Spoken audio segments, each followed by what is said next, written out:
성경 66권 가운데에 신약 성경은 27권이죠. 27권 가운데에 13권, 절반이나 되는 성경을 사도 바울이 하나님의 성령의 감동을 받고 기록하였습니다. 참 대단한 인물이시죠. 그런데 그 13권 정도 되는 신약 성경 가운데에 사도 바울이 기록한 성경의 13권 가운데에 4권의 책이 옥중서신이라고 하는데요, 이 옥중서신이라고 하는 말은 감옥 안에서 기록한 서신서다 해서 옥중서신이라고 합니다. 그 가운데 하나가 바로 오늘 본문 담겨져 있는 빌립보서, 이 빌립보서도 바로 옥중서신 가운데 하나이죠. 사도 바울은 나이가 아주 많이 들어 이제 노년에 지금 로마의 감옥 안에 갇혀 있는 상황 가운데서 빌립보 지역에 살고 있는 교인들에게 하나님이 주시는 감동을 가지고 편지를 쓰고 있는데요, 그 편지가 바로 나중에 우리가 읽고 있는 서신서 빌립보서가 된 것입니다. 지금 이 편지를 쓰고 있는 바울은 로마 감옥에 갇혀 있음과 동시에 사형 선고를 받은 사형수입니다. 언제 죽게 될지, 사형이 집행이 될지 모르는 그 위기의 상황 가운데서, 그 기막힌 감옥의 차디찬 현실 속에서 지금 감옥 밖에 있는 빌립보 교인들에게 옥중에서 이제 편지를 쓰고 있는데요,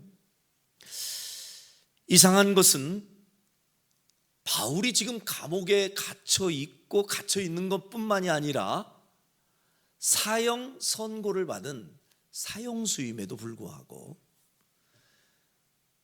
이 빌립보서 안에 기록되어 있는 내용들을 살펴보다 보면 이분이 진짜 사형 선고를 받은 감옥 안에 갇혀 있는 사람의 모습 맞나? 이렇게 생각이 들 만큼 그 어느 구석에도 바울이 기가 막힌 자신의 상황을 그렇게 누구에겐가 말하면서 나 지금 너무 힘들다, 나를 위로해달라, 나에게 좀 힘을 달라고 동정을 지금 구하는 그런 뉘앙스의 이야기는 단 한 절도 없습니다. 오히려 사도 바울은 감옥 밖에 있는 성도들을 지금 내용을 보면 위로하고 있어요. 감옥 밖에 있는 성도들에게 오히려 용기를 갖도록 권면을 하고 있습니다. 더 이해할 수 없는 내용은요, 이 빌립보서를 일컬어서 우리는 기쁨의 서신이다 라고 별칭을 붙여줄 만큼 이 빌립보서는 4장밖에 되지 않는 짧은 서신서입니다마는 처음부터 끝까지 전체에 흘러가는 내용 가운데에 가장 많이 반복해서 등장하는 단어가 기쁨이라는 단어고 기뻐하라라는 단어예요. 이 기쁨과 기뻐하라라고 하는 이 단어가 총 16번이나 등장합니다. 반복해서 계속 강조하고 있는 내용이죠. 성도들이 모두가 다 항상 기뻐하기를 원하는 마음으로 감옥 안에 갇혀 있고 또 얼마 있지 않아 죽을지도 모르는 사형 선고를 받은 죄수가 감옥 밖에 있는 사람에게 기뻐하면서 살아라, 감사하면서 살아라 라고 말한다면 둘 중에 하나예요. 정신이 온전하지 않든지, 정신이 진짜 온전하다면 우리 일반적인 사람이 생각할 수 없는 정도의 신앙의 경지에 올라 있는 사람임이 분명합니다.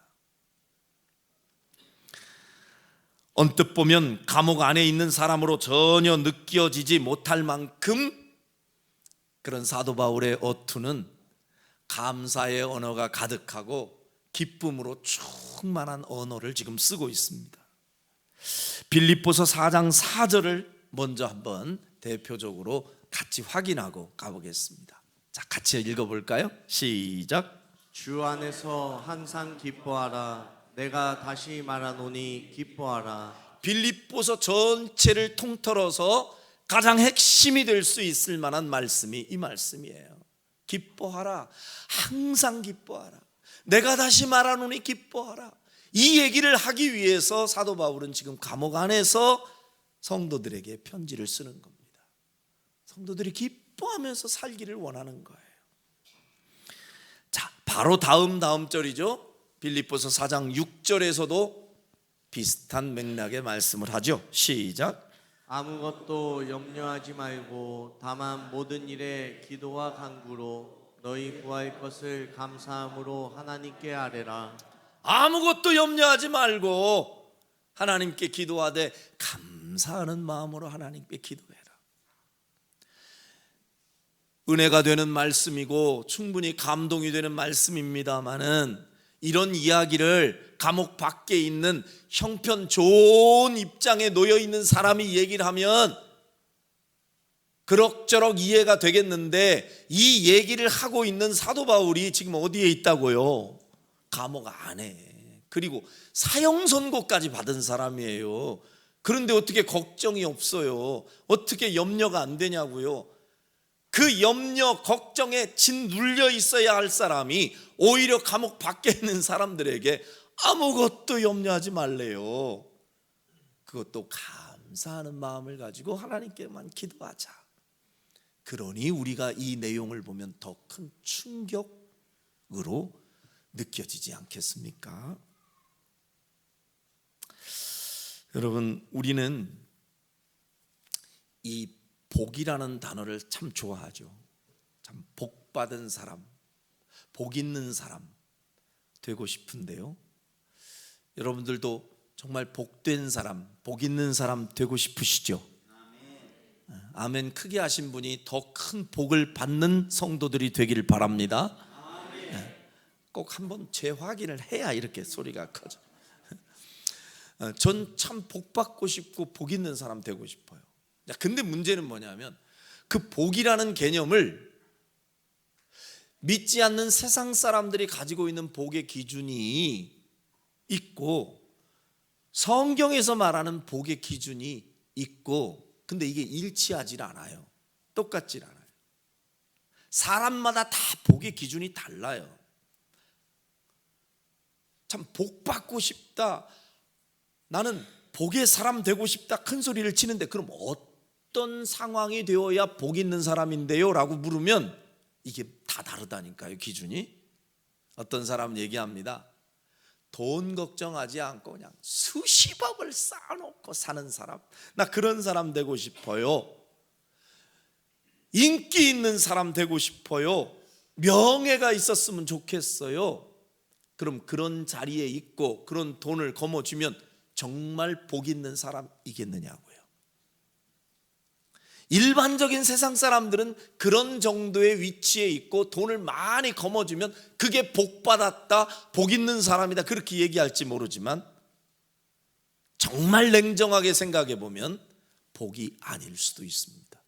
오히려 돈이 많았던 것이 독이 되는 사람이 있고, 명예가 있고 인기 있다는 것이 오히려 독이 되어서 그것 때문에 타락하게 되고, 그것 때문에 마약에 손을 대게 되고, 그것 때문에 사람들에게 외면당하는 인생이 되기도 하고.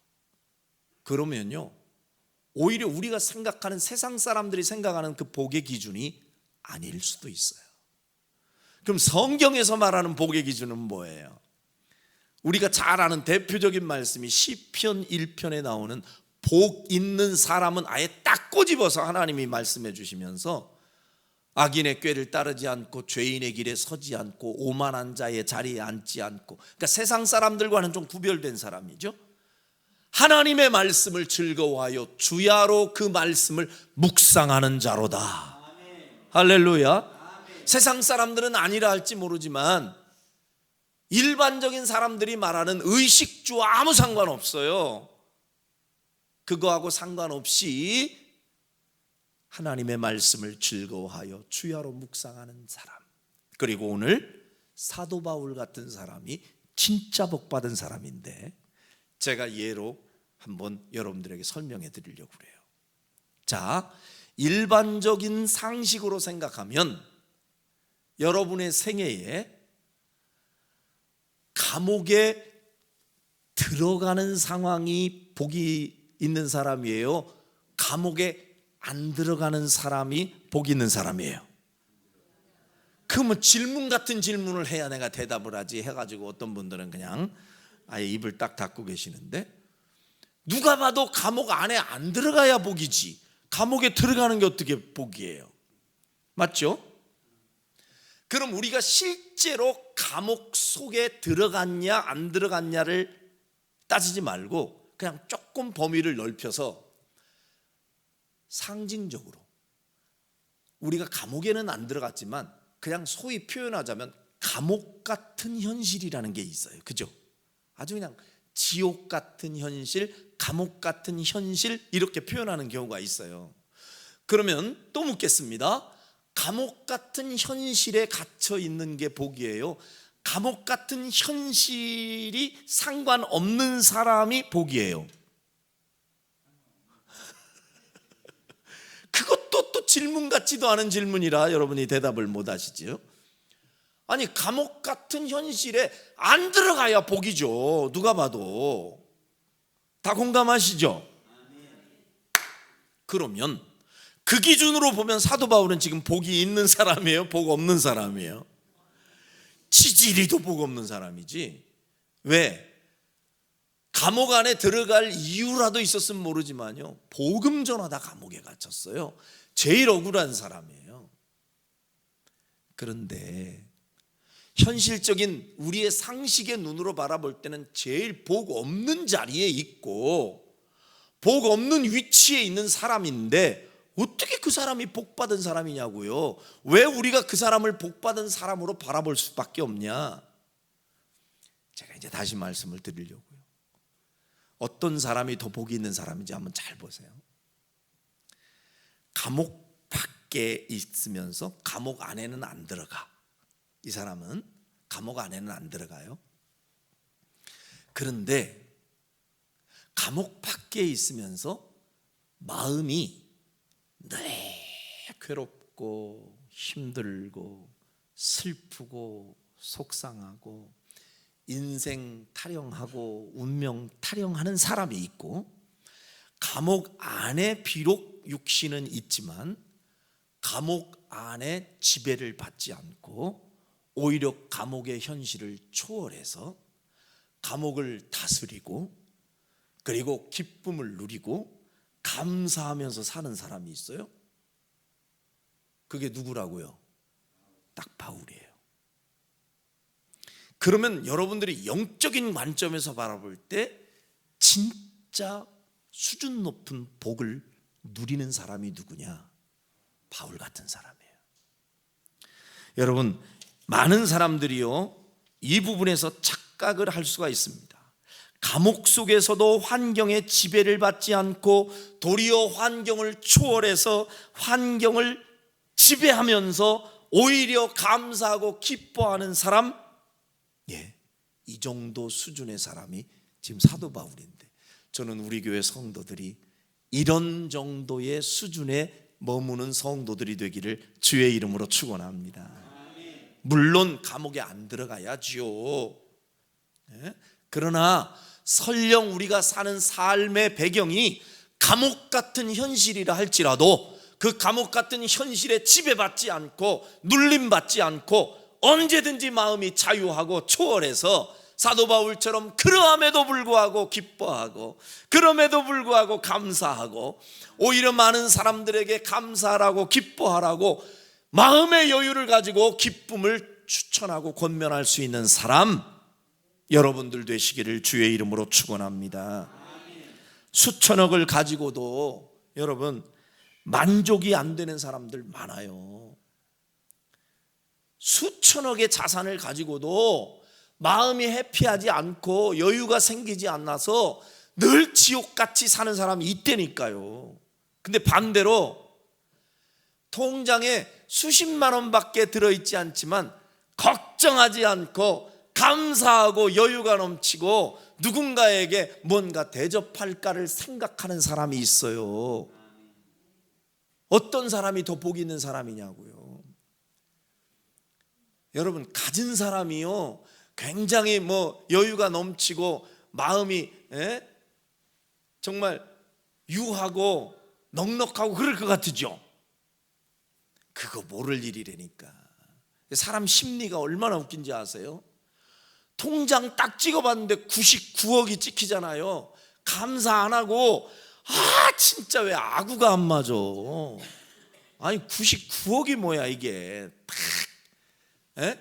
뭔가 1억이 더 있어가지고 뭔가 100억이 채워져야만 직성이 풀리는 사람은요 99억을 가지고도 늘 마음이 불편하고 짜증나고 뭔가 모자라고 스트레스 받으면서 살아요. 근데 우리는 통장에 9만 원만 없던 것이 생겨도 행복해서 이거 가지고 우리 외식할까 그러잖아요. 난 지난번에 누가 뭔 정보를 알려줘가지고 무슨 카드를 쓰면은 그 카드에 포인트가 막 올라간대. 포인트가 보통 1%, 2%인데요. 이건 무슨 어떤 기념으로 해가지고 5%씩 막 주더라고. 5%씩.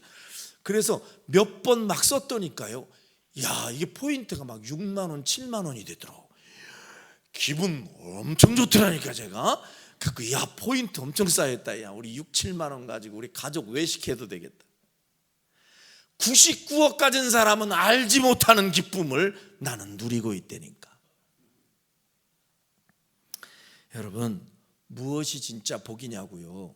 사도 바울은 왜 복 있는 사람인지를 본인이 말하는 것에서 우리에게 입증해 보여줘요. 빌립보서 4장 11절 12절 한번 보세요.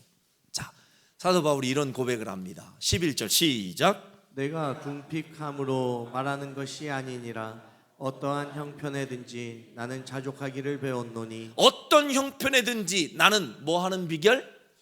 자족이라는 단어는 스스로 만족한다 그 말이에요. 어떤 형편에 구애받지 않고 형편이 좋아서 만족하고 형편이 없으면 슬퍼하고가 아니라 형편과 상관없이 나는 자족하는 비결을 배웠노라. 할렐루야. 12절 계속해서 바울이 말하는 걸 보세요. 시작. 나는 비천에 처할 줄도 알고 풍부에 처할 줄도 알아. 모든 일 곧 배부름과 배고픔과 풍부와 궁핍에도 처할 줄 아는 일체의 비결을 배웠노라. 할렐루야. 풍부하다고 해서 교만하지 아니하고 자만하지 아니하고 부족하고 비천하다고 해서 피해의식에 사로잡고 열등의식에 사로잡혀 무너지지 않고 어떤 상황에도 내가 처하고 거기에 적응할 수 있는 일체의 비결을 배웠노라. 여러분, 사도 바울이 무슨 속세를 떠나가지고 산속에서 면벽수도하다가 이런 득도의 경지에 오른 게 아니에요. 사도 바울이 이런 자세를 가지고 이런 여유를 가지고 자족하는 비결을 배웠던 이유는 그가 예수 그리스도를 만나고 하나님의 성령을 충만하게 받은 결과가 이런 모습인 줄로 믿습니다.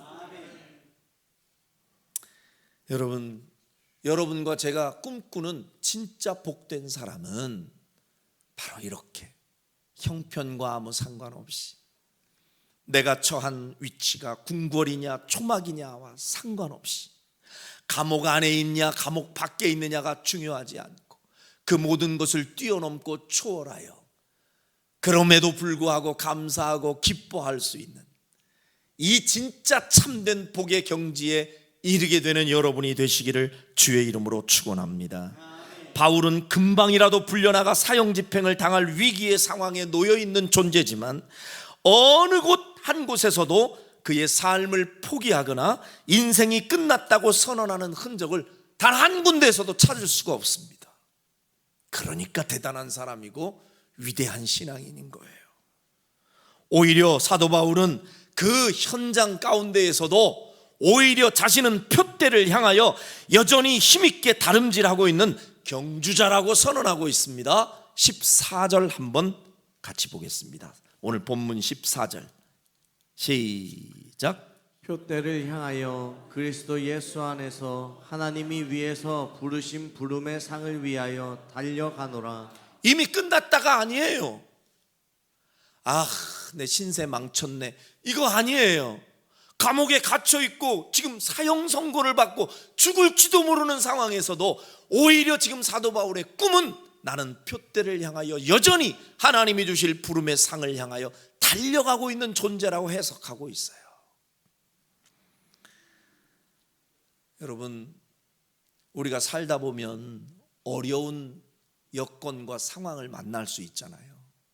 그런데 여러분들이 만났던 가장 기가 막힌 여건과 상황이라 할지라도 사도 바울만 하겠습니까? 솔직히 아무리 우리가 기가 막히고 아무리 진짜 땅을 치고 통곡할 상황에 놓여 있다는들 바울 같은 형편만 하겠냐고요. 맞비교해 보면요, 우리는 명함도 못 꺼내놔요. 사도 바울의 지금 입장은 그냥 사형 선고를 받았다니까요. 억울하게 복음 전하다가. 그리고 차디찬 감옥 안에 있어요. 우리는 아무리 어려워도 그 지경은 아니잖아. 지금 우리가 차디찬 바닥에 지금 있는 거 아니잖아요. 지금 따뜻한 난방기 안에 있네. 우리 따뜻한 옷 입고 새끼 밥 맛있게 먹고, 아무리 힘들어도 아무리 여건이 안 좋아도 바울보다 나쁘지는 않아요. 그런데도 우리는 어떻습니까? 조금만 어렵고 힘든 장애물을 만나면 쉽게 포기해버리고 더 이상은 못 뛰겠다고 선언해버리고, 아이고 내 팔자야 하면서 팔자 타령하고 운명 타령할 때가 솔직히 얼마나 많냐 그 말입니다. 저는 2026년 새로운 출발점에 서 있는 우리는 이제 새로운 결단이 필요한 때라고 믿습니다. 더 이상 낙심하고 포기하려 했던 이 절망의 자리에서 일어나 바울이 가졌던 그 열정을 가지고 새로운 신앙의 표대를 향해 힘있게 다름질하는 성도 여러분이 되시기를 주의 이름으로 축원합니다. 자, 이제 우리는 새로운 축복의 무대를 선물 받고 새 출발을 하려고 다름질을 하기 위해서 출발선상에 놓여 있습니다. 문제는 이 다름질은 무조건 열심히만 뛰면 되는 경기가 아니라는 겁니다. 올바르고 제대로 된 다름질을 하려면 경기 전에 반드시 숙지해야 할 원칙이 있습니다. 아이 뭐 다름질하는데 원칙이 있어요. 그냥 냅다 뛰기만 하면 되지. 아니에요. 다름질하는 경주에도요, 명확한 규칙과 원칙이 있습니다. 그 규칙을 어기면 반칙이 돼서 열심히 뛰고도 헛수고가 되고, 오히려 많은 사람들에게 조롱거리가 될 수 있어요. 신앙의 경주도 마찬가지입니다. 제대로 된 경주를 하려면 몇 가지 지켜야 할 원칙이 있습니다. 이 규칙을 여러분 꼭 기억하셔야 돼요. 금년 한 해 바울처럼 나는 이 표대를 향하여 부르심의 상을 위하여 달려간다, 신앙의 경주를 의미하죠. 우리가 이런 신앙의 경주를 하기 위해서 달려가기 위해 반드시 기억해야 할 원칙, 규칙이 그럼 뭐냐? 이 규칙을 무시하면요, 제가 늘상 강조해서 여러분들에게 비유 들어 설명하는 것 중에 자동차를 열심히 냅다 빨리 달리는 게 좋은 게 아니라니까요. 그래 놓고 역주행해 보세요. 방향 잘못 잡고 엉뚱한 데로 가면 자기도 죽고 남도 죽인다니까요. 따라합시다. 속도보다 중요한 건 방향이다. 믿으시면 아멘. 올바른 방향과 규칙을 알고 제대로, 좀 더디게 가고 느리게 가더라도 바르게 뛸 수 있는 여러분과 제가 될 수 있기를 주님의 이름으로 축원합니다. 자, 그러면 바울이 알려주는 신앙의 경주자들이 가져야 할 원칙이 뭐냐 그 말이에요. 첫 번째 13절 한번 보세요. 13절 시작. 형제들아, 나는 아직 내가 잡은 줄로 여기지 아니하고 오직 한 일, 즉 뒤에 있는 것은 잊어버리고 앞에 있는 것을 잡으려고. 따라합시다. 뒤에 있는 것은 잊어버리고. 아멘. 뒤에 있는 것은 잊어버리고 앞에 있는 것을 잡으려고 뛰라 그 말이에요. 다름질하는 사람들은 첫 번째 원칙이, 여러분, 우리의 시선을 어디에다 둬야 되느냐? 자꾸 뒤돌아보면 안 돼요. 제대로 뛰는 사람은 뒤돌아보지 않습니다. 앞만 보고 뛰는 거예요. 앞을 보고 뛰셔야지. 자꾸 뒤에 것을 잡으려고 뛴다? 여러분, 뒤에 일 하고 뛴다고 생각해 보세요. 뛰는 건 2배로 힘들게 뛰어도 엉뚱한 데 시선을 두고 뒤에를 바라보면요, 이 사람 빨리 나갈 수가 없어요. 뒤에 것을 잊어버려야 여러분 새 것을 만나게 되는 것을 믿으시길 바랍니다. 과거에 발목 잡혀서 앞으로 나가지 못하는 사람을 일컬어서 이렇게 얘기하는 거예요. 자꾸 과거의 발목에 잡혀가지고. 신앙생활은요, 자꾸 과거 되돌아보면 안 돼요. 지금 현재 내게 주신 것에 감사하고 앞으로 하나님이 주실 그 은혜의 땅을 믿음으로 바라보면서 뒤돌아보지 않고 앞을 향해 나아가는 여러분과 제가 되어야 할 줄로 믿습니다. 출애굽한 이스라엘 백성들은요, 애굽 땅 뒤돌아봐야 의미 없어요. 자꾸 뒤돌아보고 또 돌아보고. 그때 썼는데 저때 썼는데, 백날 후회해도 소용없는 그 애굽 땅의 옛날 거, 그걸 못 잊어먹어가지고 현실 속에서 조금만 못 먹으면 그때 거기에서는 뭐도 먹었었는데 저랬었는데, 과거에 발목 잡힌 사람들의 모습이에요.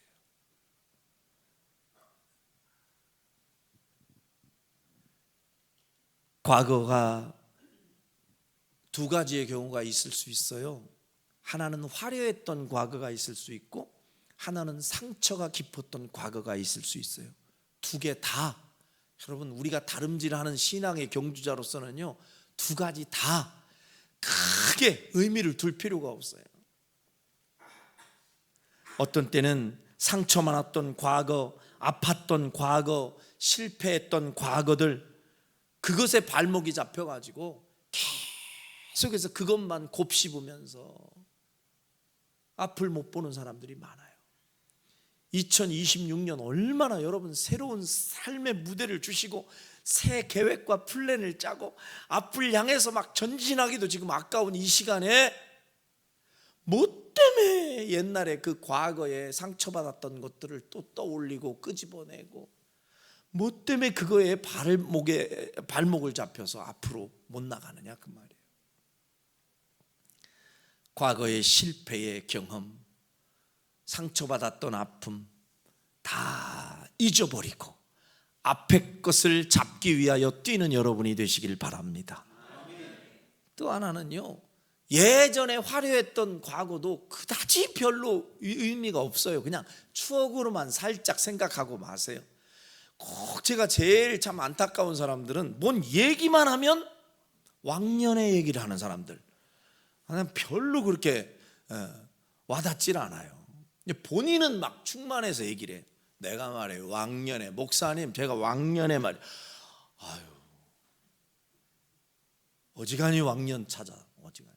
그 왕년에 뭐 하셨는데요? 그러면 제가 왕년에 말이에요, 금식 기도도 많이 해봤고요. 내가 왕년에 내가 막 성경도 몇 독을 했고요. 내가 왕년에 막 전도도 얼마나 한 줄 알아요? 내가 왕년에. 언제까지 왕년 타령하시려고? 언제까지? 수십 년 전의 것을 캐캐 묵은 것을 끄집어서 그거 울고 먹고 또 울고 먹고 깨끗이 잊어버리시고 앞의 것을 향하여만 뛰어가시길 바랍니다. 그 왕년에 여러분이 수고했던 흔적은 잊어버려도 주님은 안 잊어버리고 행위록에 상급 주시려고 다 주님이 기억해 주시리라 믿습니다. 요셉을 보면요, 여러분, 상처를 받은 사람으로 치자면 요셉만큼 상처받은 사람이 또 있을까 싶을 만큼 참 기구한 삶을 살았던 사람이죠. 어린 시절부터 형제들에게 따돌림을 당해요. 그것도 억울한데 그냥 따돌림 정도만이 아니라 어때요? 구덩이에 생매장 시키려고 사람을, 요셉을, 그 형들이요, 참 잔인하죠, 그죠? 아무리 형제끼리 미워해도 그 정도는 아니잖아요. 근데 구덩이 속에다 집어넣고 진짜 파 묻으려고 했다니까요. 그러니까 이게 진짜 묻혀서가 문제가 아니라 그런 행위를 하는 그 배기 싫은 형제들을 대하는 요셉의 마음 얼마나 기막히겠습니까? 근데 거기에서 끝나지 않죠. 나중에 형제들이 합의하에 요셉을 팔아버려요. 돈 받고. 오늘날로 얘기하면 인신매매예요. 인신매매도 당했어요, 요셉이 어린 나이에.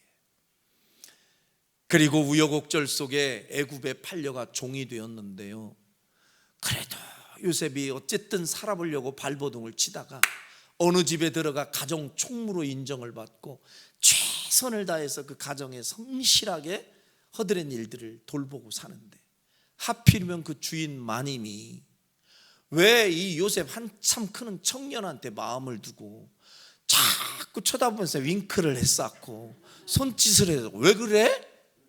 요셉이 처음에는 왜 그러나 했는데 가만히 보니까 자꾸 불러, 눈짓하고. 알고 보니까 딴 마음을 품고 요셉한테 자꾸 다가오는 거예요, 유혹을 하고. 그때 요셉이 흔들리지 않고 내가 하나님 앞에 득죄할 수가 없습니다 하고 거절을 했더니, 야, 적반하장이죠.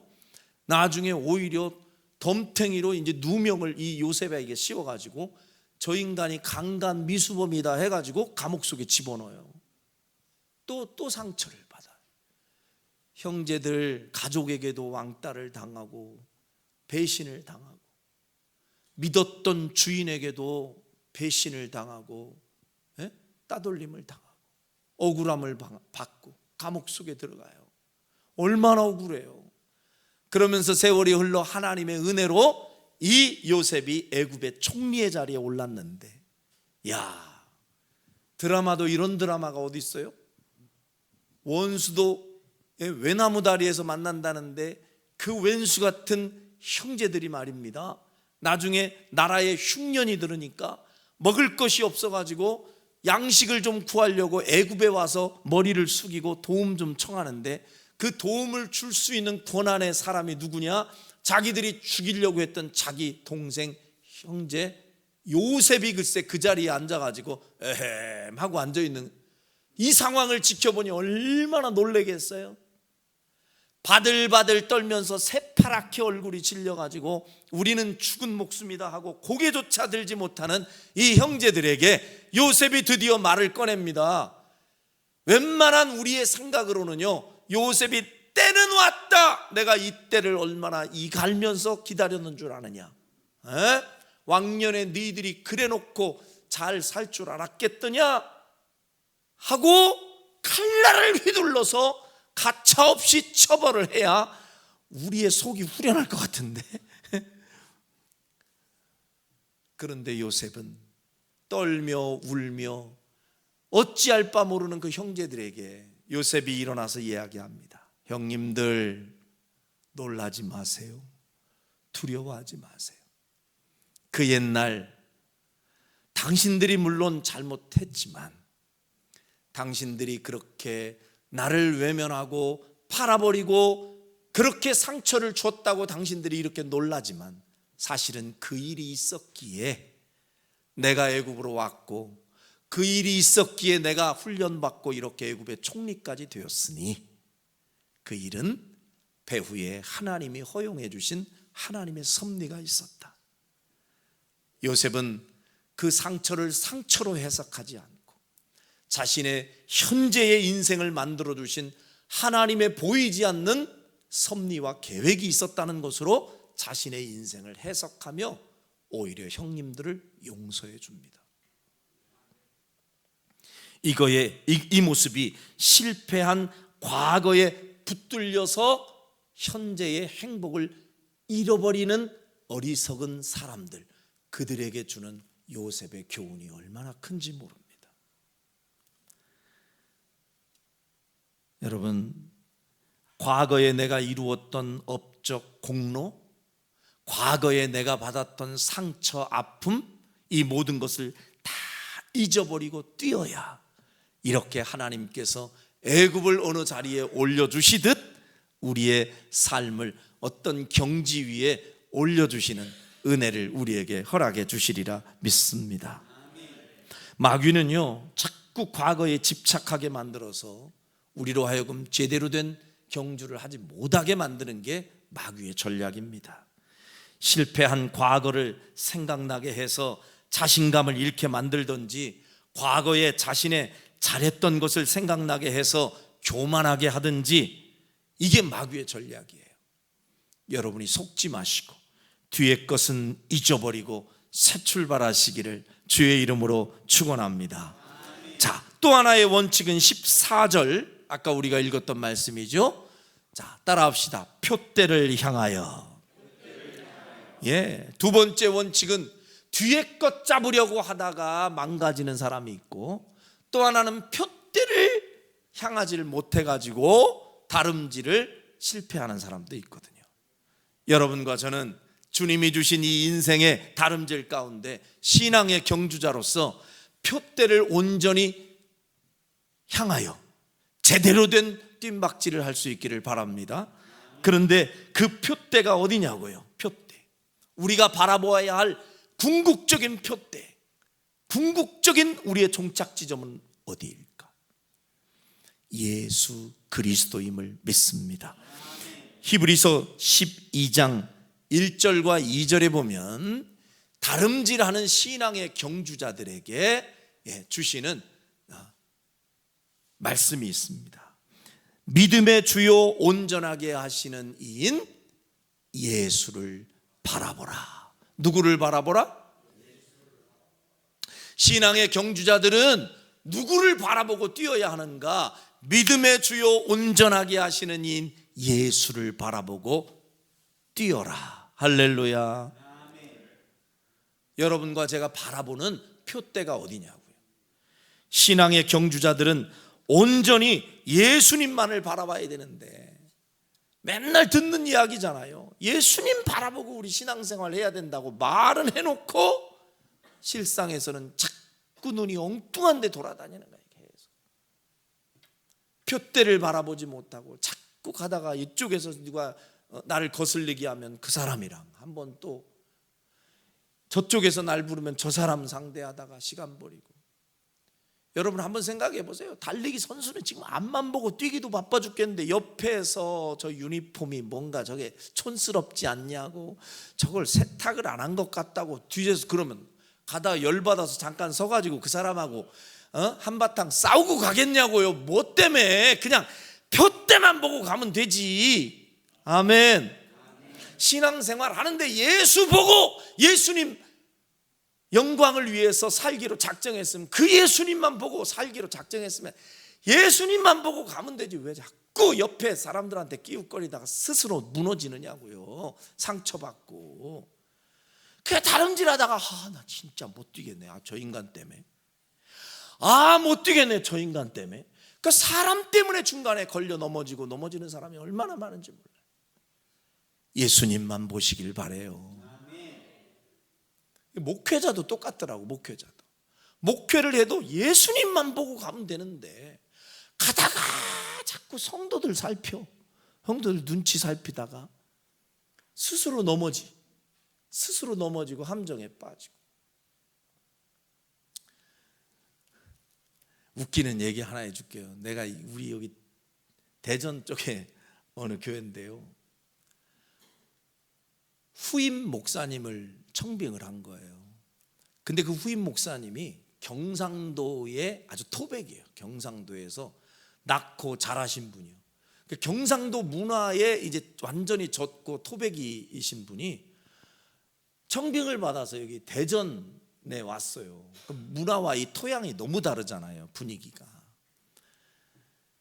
그런데 와서 여기서 목회를 하려다 보니까 너무 힘든 거야. 너무 힘든 거야. 왜냐하면 이 충청도 사람들을 알다가도 모르겠는 거야. 표정을 봐도 모르겠고, 그렇다는 건지 아니다는 건지, 뭔 말을 하고 정확하게 답을 물어보면 답을 정확하게 얘기해야 되는데 그냥 뭐든지 괜찮아요, 그냥 목사님이 알아서 하셔요, 그냥 마음대로 하셔요. 아니, 마음대로 해도 되는 건지 아닌 건지 계속 눈치를 살폈대네. 경상도는요 아주 화끈하고, 그러면 그렇고 아니면 아니고, 막 이게 이제 이분들한테는 이게 정서가 정확한데, 충청도는 진짜 알다가도 모를 사람들이잖아요. 이 정치적으로도 여러분들 잘 우리가 이 동네에 살지만 우리도 알아. 색깔이 뭔지를 몰라, 우리는. 그저 경상도의 색깔은 딱 정해져 있어요. 투표해 보세요. 거의 그쪽 색깔로 확 이게. 호남 쪽의 색깔 보세요. 누가 뭐래도 또 그 색깔이 딱 주어지죠. 확실한 결정권은 우리한테 있다는 거 아니에요, 충청도. 이 캐스팅 보트 들어보셨어요? 확실하게. 그 정치인들은 우리를 잘 잡아야 돼. 충청도 사람들을 잘 잡아야지. 양쪽은 막 그냥 흑과 백이 정확하거든. 근데 우리는 아차하면 이쪽으로 갔다가 아차하면 저쪽으로 갔다가 우리 동네가 참 희한한 동네예요. 그냥 그러다 보니까 이 목사님이 목회를 하는데 진짜 막 감을 못 잡겠다는 거 아니에요. 이 성도들이 도대체 이걸 원하는 건지 아닌 건지 그렇게 몇 번을 물어보면 정확하게 대답을 해야 될 거예요. 목사님, 그건 아니라고 생각합니다. 왜? 목사님, 너무 좋습니다. 그래야 되는데 그냥 괜찮은 것 같은데요. 그럼 해도 되려나? 하고 몇 발짝 가다 보면 성도들이 눈치가 안 좋아. 그럼 아닌가? 뭐 웃기는 얘기를 해도 웃어야 되든지, 이게 웃는 것도 아니고 비웃는 건지 웃는 건지 헷갈리게 헷갈리는 거지. 그런데 이게 이제 막 이게 분노의 게이지가 여기까지 올랐대. 목사님이 진짜 여기는 목회하기 힘들다, 이렇게 막 생각이, 화가 나는데, 화가 난다고 또 성도들한테 화풀이를 못 하잖아요. 그래가지고 꾹꾹 눌러 참고 있는데 어느 날 사건이 터졌어. 불난 곳에 아예 기름을 붓는 사건이 벌어졌는데, 성도들한테는 화를 못 내고 있는데 이제 부사역자들이 있잖아요. 부사역자들이 있는데 전도사들하고 이렇게 이제 어느 날 식사를 하려고 하는데 이렇게 메뉴를 정하려고. 근데 오늘 중국 음식을 좀 먹어야겠다 하고 어떤 전도사한테 전화를 한 거예요. 어이, 김 전도사, 오늘 지금 다 이게 저기 중국집에서 음식 시키는데 짜장 먹을 거야, 짬뽕 먹을 거야? 그랬더니 그 전도사가 저 그냥 아무거나 좋은데요? 이렇게 대답을 한 거야. 그러니까 아무거나 괜찮아요 이렇게 얘기를 한 건데, 딴 사람이면 그냥 넘어갔는데 이 양반은 여기서 뚜껑이 열린 거야. 딴 사람한테는 얘기 못하다가 막 분노가 폭발해가지고 너 이리 와봐. 그 전도사 놓고 그간에 답답했던 걸 다 쏟아 부은 거야. 기면 기고 아니면 아니지, 짬뽕이면 짬뽕이고 짜장이면 짜장이지, 그것도 못 정해가지고 아무거나 괜찮아요. 내가 그다지도 그렇게 그냥 스트레스 받고 열받아 죽겠는데 너마저 나한테 지금 짜장 짬뽕을 나한테 고르라고 하냐. 그러니 그 전도사는 또 얼마나 황당해. 난 진짜 괜찮은데 우리는 괜찮잖아요. 뭐 짜장이면 어떻고 짬뽕이면 어때요? 저게 저렇게 열받을 일이요? 목사님 왜 그런데요? 그랬더니 그러니까 짜장이냐고 짬뽕이냐고. 그래. 저는 아무거나 괜찮은데요. 그래갖고 싸웠대요. 그리고 목사님이 하여튼 열 받아가지고, 우리는 그래서 헷갈리면 짬짜면 먹으면 되잖아. 두 개 다 섞인 거. 그 목사님이 하도 이게 토양이 안 맞아가지고 열 받다 결국 그만두고 딴 데 갔어요. 딴 분이 오셔서. 지금 제가 하고 싶은 얘기는 뭐냐면, 아니 뭐 때문에 그것 때문에 스트레스를 받아? 아니 성도들이 괜찮아요 그러면 괜찮은 줄 알고 그냥 가면 되잖아. 나처럼. 야, 이런 동네에서 목회하기 힘들다고 나가는 목회자들 많은데 전 이렇게 잘 버티고 있잖아. 왜? 주님만 보니까. 난 예수님만 보고 갈 거요. 할렐루야. 흔들리지 마시라고. 그냥 누가 뭐라고 하든지 말든지 짜장 짬뽕 가지고 싸우든지 말든지 여러분은 예수만 보고 뜀박질하기를 주의 이름으로 축원합니다. 베드로도요, 주님 아니고 자꾸 다른 곳에 시선 두다가 함정에 빠졌던 것을 여러분 꼭 기억하시고, 금년 한 해 표대가 되시는 예수님에게만 시선을 고정하고 흔들림 없이 다름질하는 여러분이 되시기를 주의 이름으로 축원합니다. 또 마지막, 여러분 부름의 상을 위하여 달려가라고 바울은 얘기하는데 14절에 보니까 경주자들은요, 승리자들에게는 반드시 상이 있다는 것을 알고 뛰는 거예요. 바울은 나는 부름의 상을 위하여 달려가노라.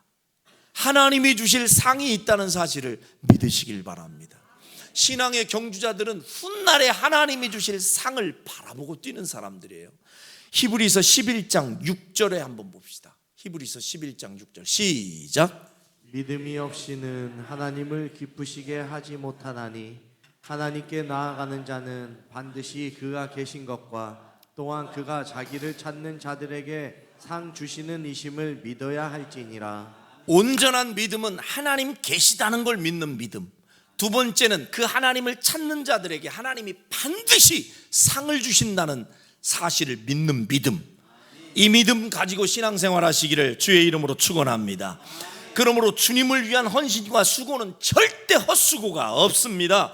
심은 대로 거두게 될 것이고 행한 대로 갚아주실 것이고, 여러분 이 땅에서 주님을 위해 최선의 경주를 다한 사람에게는 반드시 하나님이 약속한 면류관과 상급으로 보상해 주실 것을 믿고 다름질하는 여러분이 되시기를 주의 이름으로 축원합니다. 히브리서 12장 1절 마지막 보고 마칩니다. 히브리서 12장 1절. 자, 시작. 이러므로 우리에게 구름같이 둘러싼 허다한 증인들이 있으니 모든 무거운 것과 얽매이기 쉬운 죄를 벗어버리고 인내로써 우리 앞에 당한 경주를 하며. 따라합시다. 인내로써 경주하며. 마지막 원칙은 인내하며 달려가라는 겁니다. 여러분, 마라톤만큼 재미없는 경기가 없다고 하죠. 그런데도 올림픽에서 빼놓을 수 없는 올림픽의 꽃이라고 표현하는 종목이 마라톤이에요. 왜 그래요? 수백 년이 지나도록 올림픽의 꽃으로 손꼽히는 종목이 된 이유는, 이 마라톤은 인간의 한계에 도전하는 경기요, 인내를 가르치는 종목이기 때문에 그렇습니다. 유일하게 모든 경기 가운데에 승자에게만 치는 박수가 아니라 패자도 없어요. 여기는 어떻게 보면 꼴찌에게도 끝까지 박수를 쳐주는 종목, 올림픽의 마라톤이에요. 중간에 뛰다가 어떤 분이 다리가 삐끗해가지고 못 뛰어. 그런데 여러분 질질 끓고, 예를 들어요, 목발 짚고 끝까지 완주하잖아요. 1등한 사람만큼 박수 받아요. 왜 그래요? 완주하고 인내하며 완주한 것에 대한 가치를 알아주는 종목 마라톤이에요. 그래서 신앙생활은 단거리 경주가 아니라 마라톤으로 비유하는 게 그래서 그래요. 여러분, 신앙생활 여러분과 제가 열심히 뛰다 보면 몇 번의 고비가 있기 마련입니다. 때로는 폭풍을 만나기도 하고 고난도 만나고 유혹이 찾아올 수도 있습니다. 주님 바라보고 뛰던 우리의 걸음까지 때로는 멈추고 싶은 유혹이 있을 때도 있고, 좀 더 쉽고 넓은 세상 방법으로 살고 싶은 욕심도 있을 수도 있고, 신앙생활 하다가 좀 방학도 좀 길게 하고 싶을 때도 있고, 근데 그때가 언제냐? 인내할 때임을 믿으시길 바랍니다. 누구 생각하며 참아야 돼요? 예수님 생각하며. 히브리서 12장 3절. 자, 한번 시작. 너희가 피곤하여 낙심하지 않기 위하여 죄인들이 이같이 자기에게 거역한 일을 참으신 이를 생각하라. 다름질하면서 꼭 생각해야 될 분 예수님. 인내할 때 우리 주님도 십자가에서 그렇게 참으셨는데 내가 이 정도 가지고 못 참아? 이렇게 생각하면서 인내하며 뛰라는 거예요. 결론 짓습니다. 2026년 새해에는 뒤의 것은 과감히 잊어버리고 앞만 보고 뛰시는 여러분이 되시길 바랍니다. 아무데로나 뛰지 말고 내 맘대로 뛰지 말고 참표대가 되시는 예수님만 바라보고 뛰시기를 바랍니다. 또한 선한 믿음의 경주 끝에는 반드시 하나님이 주실 면류관과 상급이 준비되어 있음을 믿고 뛰시길 바랍니다. 마지막 인내로서 경주하는 여러분들이 되시기를 주님의 이름으로 축원합니다.